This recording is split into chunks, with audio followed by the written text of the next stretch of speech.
अहम खबर army chief general Syed Asim Munir से मलेशियन वज़ीर आज़म की मुलाकात। ISPR के मुताबिक मुलाकात में दो तरफा ताल्लुकात और बाहमी दिलचस्पी के अमूर पर तबादला ख्याल, स्ट्रेटेजिक इंटरेस्ट, इलाकाई सलामती और दिफाई ताउन पर भी तबादला ख्याल। मलेशिया के वज़ीर आज़म ने इलाकाई अमन इस्तेहकाम में अफवाज पाकिस्तान के किरदार को सराहा। मलेशियन वज़ीर आज़म का दहशतगर्दी से जंग में पाकिस्तानी फ़ौज की कुर्बानियों का एतराफ़।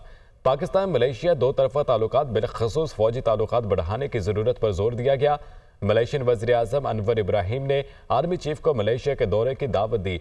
Army chief general Asim Munir ने दावत पर मलेशियन वज़ीर आज़म का शुक्रिया भी अदा किया। Army chief general Syed Asim Munir से मलेशियन वज़ीर आज़म की मुलाकात हुई। ISPR के मुताबिक मुलाकात में दो तरफा ताल्लुकात और बाहमी दिलचस्पी के अमूर पर तबादला ख्याल हुआ। स्ट्रेटेजिक इंटरेस्ट, इलाकाई सलामती और दिफाई ताउन पर भी तबादला ख्याल किया गया।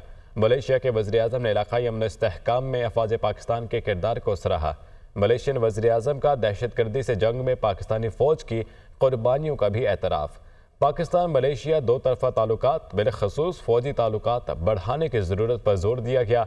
मलेशियन वज़ीर आज़म अनवर इब्राहिम ने आर्मी चीफ को मलेशिया के दौरे की दावत दी। Army chief general Asim Munir ने दावत पर मलेशियन वज़ीर आज़म का शुक्रिया अदा किया।